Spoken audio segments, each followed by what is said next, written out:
сізден бүгінгі күнді алсыздық менен кылып жатқан жумаларыбызды, кылган ибадаттарыбызды, кылган Аллахым жакшы иштерибиздин баардыгын өзү кабыл кылгын. Аллахым ушул жерде отурган жамаатыбыздын кимисинин ичинде кандайдыр бир Аллахым муктаждык болгонсо баардык муктаждыктарын өзүң кечиштир болгонун. Аллахым ушул жерде отургандардын кимдердин жакындарында оорулар бар болгонсо Аллахым өзүң ооруларына шифа бергин. Жараткан Аллахым баардыгыбыздын жүрөгүбүзгө өзүң иман хидаят берип, өзүңө разы болуп кандай жакшы иштерди кылып өзүң жүрүп бергин. Аллахым намазга бекем кылгын.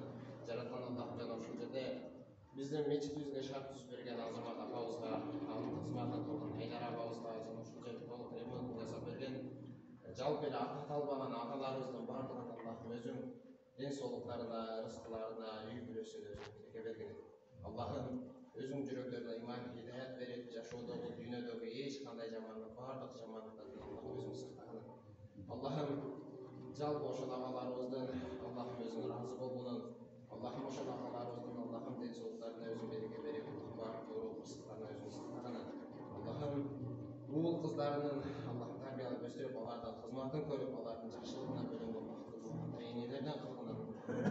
Аллахым жүрөктөрүбүздө иман хидаят берип, жалпыбыздан Аллахым өзүң разы болгон.